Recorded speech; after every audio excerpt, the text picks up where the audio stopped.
Bonjour Elisabeth Noir. Bonjour Nicolas. Retour ce matin sur la mission de la délégation Outre-mer de l'Assemblée nationale sur le territoire. Et pour en parler, vous recevez le député LR Philippe Gosselin. Philippe Gosselin, bonjour. Bonjour. Député de la première circonscription de la Manche, vice-président de la commission des lois à l'Assemblée nationale, membre de la délégation aux Outre-mer. L'objectif de cette mission sur le territoire, c'est quoi exactement? Écoutez, c'est une mission qui est plus large que la Nouvelle-Calédonie. C'est prendre au mot le président de la République, en tout cas se documenter sur les transformations éventuelles des statuts des collectivités d'outre-mer. Donc voilà, il y a une boîte qui est ouverte depuis quelques mois.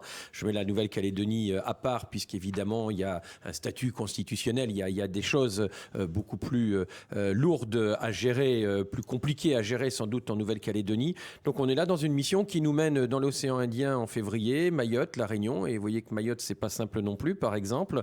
Là nous sommes dans le Pacifique pour 15 jours, dont une semaine ici en Nouvelle-Calédonie. On fait Wallis et Futuna, Polynésie la semaine prochaine, chez vous, dans ce beau pays ici, et puis nous serons en Antilles-Guyane le mois prochain. Donc c'est une mission lourde, importante, et évidemment avec un cœur de réacteur ici à Nouméa et dans l'ensemble du territoire néo-calédonien. Parce qu'ici, on imagine que l'objectif, c'est quand même aussi d'avoir le maximum d'informations, de réactions, d'éléments sur les deux projets de loi qui sont actuellement sur la table. Exactement, il est important que la représentation nationale, les députés soient au courant. D'ailleurs, on voit bien que les parlementaires tout de suite se bousculent un peu ici. On a une mission avec Philippe Bas qui arrive pour 2 jours ici. Nous y venons, ou on termine d'y passer la semaine. Oui, il est important qu'on ait un peu les tenants, les aboutissants. C'est pas simplement le texte, bien évidemment. Ça, on le connaît déjà, le texte et le texte du report des élections provinciales et le texte constitutionnel.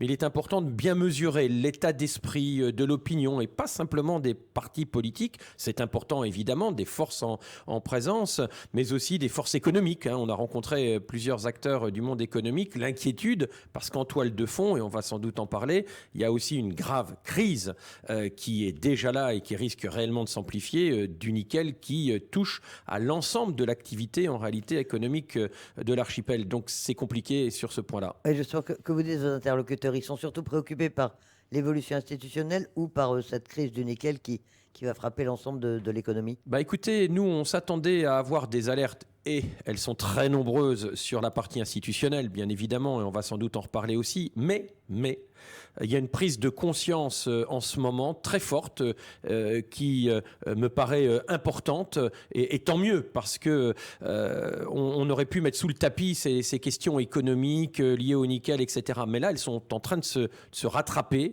de se rappeler à la présence de tout le monde, ce qui en réalité continue un peu ce qui se fait depuis 25 ou 30 ans. Le nickel a toujours été à la fois une force importante économique, peut-être parfois un peu fantasmé, mais là, c'est plus le fantasme ou du rêve ou je ne sais quoi, c'est plutôt la dure réalité des choses. Je pense à la fermeture possible, j'espère que ça ne sera pas le cas, mais possible du Nord, quand même plus que vraisemblable à l'heure où nous parlons, mais aussi 2 autres usines qui sont dans des situations pas si simples que ça non plus. Donc la toile de fond est là et on ne peut pas séparer l'un de l'autre.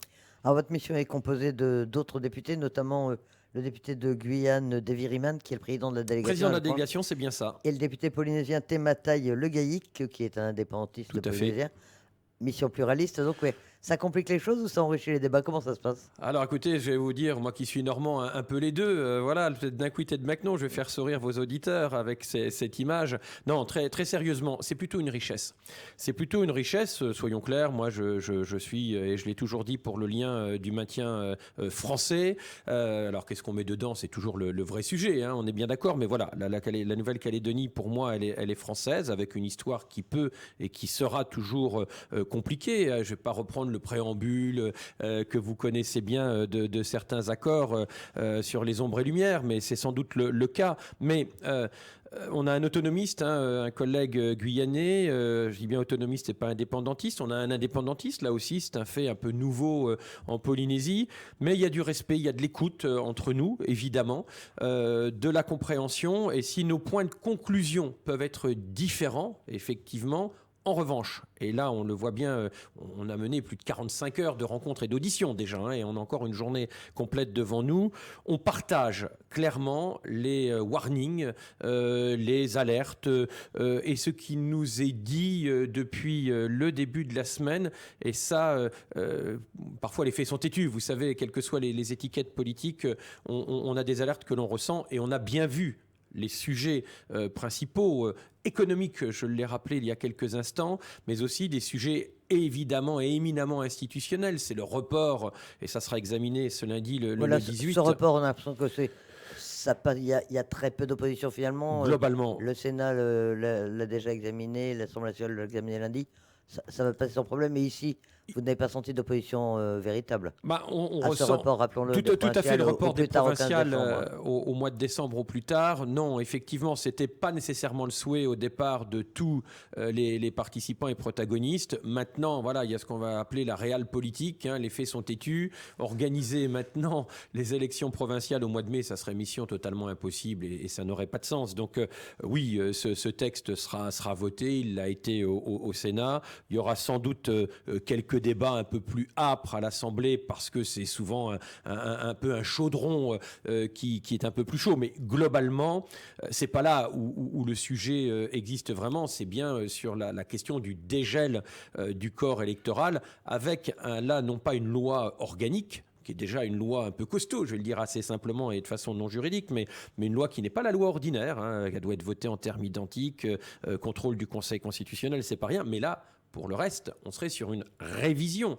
de la Constitution et on voit bien que à la fois le sujet du dégel peut poser à certains un certain nombre de questions et on va y revenir, et puis sur l'enclenchement ou pas dès maintenant de ce dégel et le souhait d'attendre un accord plus global pour d'autres. Et tout ça, on doit l'entendre. Après, il y a ce qui est possible, souhaitable et le réalisable.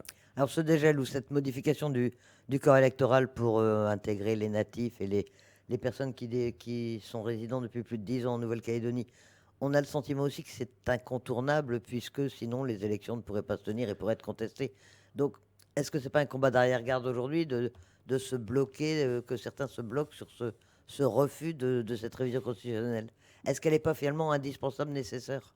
Moi, je pense qu'elle le sera, évidemment, à un moment ou à un autre. Mais soyons clairs, ça fait 15 ans maintenant que je suis le dossier calédonien. C'est la 4e fois que j'y viens. Alors, c'est pas beaucoup. Moi, je n'ai pas le regard que vous avez, vous qui habitez depuis de nombreuses années ici, ni celui d'une très grande majorité de vos auditeurs. Mais quand même, il y a quelques petites touches. Et on voit bien que depuis le début, ces histoires, il y a des fils rouges. L'histoire du corps électoral, je devrais dire des 3 corps électoraux, c'est un sujet. Et là, effectivement, il focalise l'attention. Mais au-delà, même si on n'a pas fini nos auditions, on a encore une journée complète, tout le monde aujourd'hui admet plus ou moins ouvertement qu'il faudra bien revoir ce corps électoral. Et là, je dirais, sans trahir de secret sur nos échanges, toute la partie native, les 12 000, 12 500, je dirais c'est presque déjà réglé parce que tout le monde... Ça ne fait plus débat. Ça ne fait plus débat. Donc sur ce point-là, on a réellement déjà progressé. Reste éventuellement pour les autres l'opportunité de le faire ou pas, mais c'est sur la table, très clairement là aussi. Un sujet un peu urticant, c'est les 10 ans glissants, un peu moins, voire beaucoup moins pour certains, plus pour d'autres, parfois un refus encore chez certains indépendantistes. Mais le sujet, je pense qu'il est en capacité d'évoluer et, me semble-t-il, dans un sens à la fois tenant compte des réalités et du projet néo-calédonien, tout en respectant, oui, ça va être dit en même temps, moi qui ne suis pas macroniste, mais tout en respectant la démocratie. Le point de départ de la démocratie, c'est quand même un homme avec un grand H, une voix. Donc, et qu'on soit citoyen dès 18 ans et avec l'ouverture à chacun. Donc, pour des raisons historiques particulières, à cette volonté aussi de faire évoluer le territoire. On a mis un peu tout ça en parenthèse avec la réforme constitutionnelle que vous connaissez, le titre 13 de la Constitution, mais ça ne peut pas durer indéfiniment. Maintenant, la question est de savoir si on doit le faire maintenant ou dans quelques mois. Ça peut être un sujet et on voit bien qu'il y a des interrogations là-dessus, bien évidemment. La main est au gouvernement sur un tel sujet. Il faut avoir en toile de fond l'aspect économique aussi qui pourrait apporter une situation délicate. Donc tout ça est à mesurer. Le gouvernement qui semble vouloir, en objectif prioritaire, un accord des partenaires calédoniens, un accord institutionnel pour trouver une solution après l'accord de Nouméa. Est-ce que le calendrier vous paraît tenable?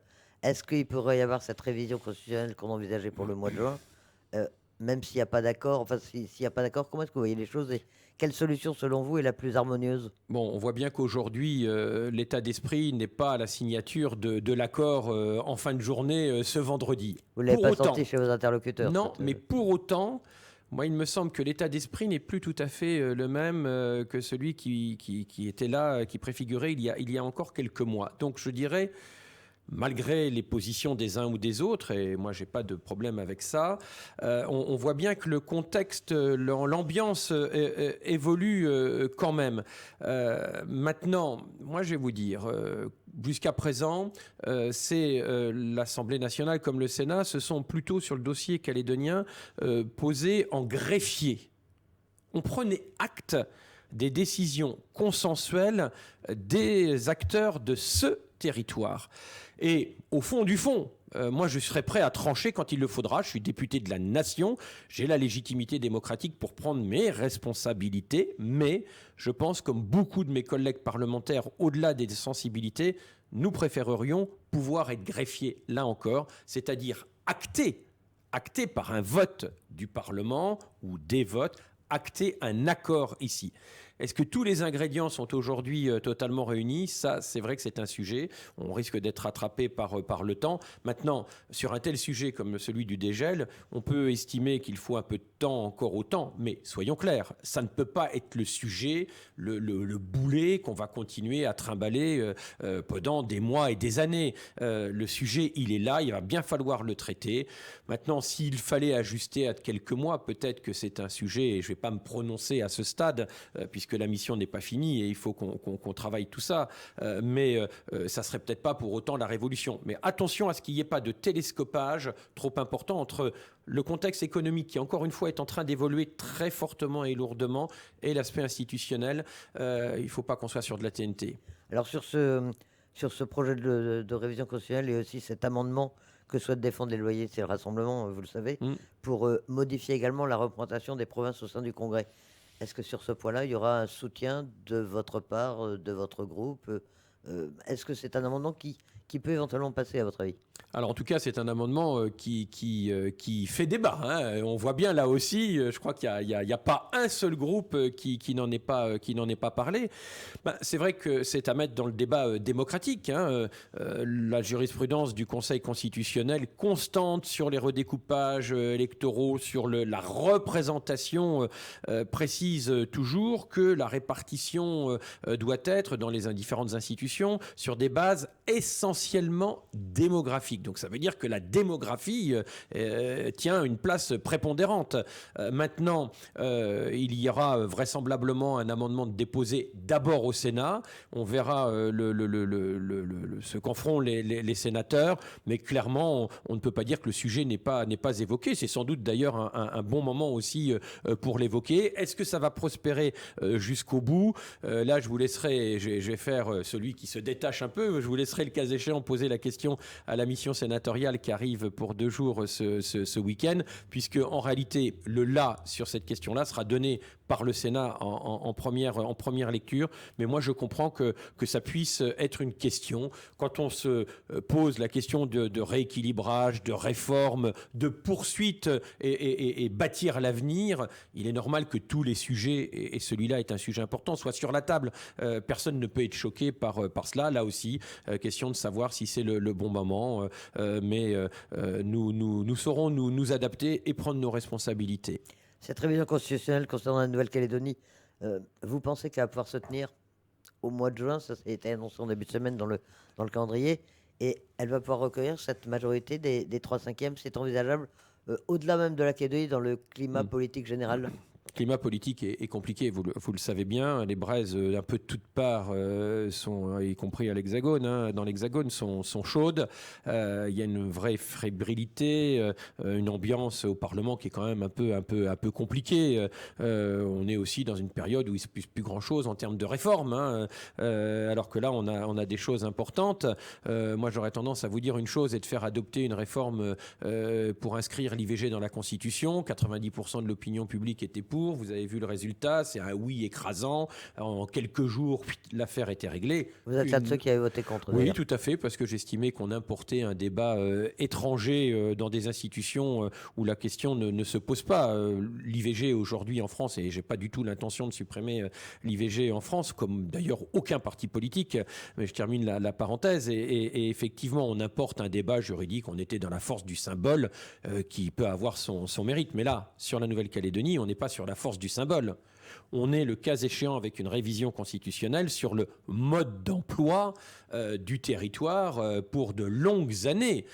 C'est pas rien. Et évidemment, les majorités ne seront pas du tout comparables. Et il peut y avoir, en effet, un vrai sujet sur les 3/5.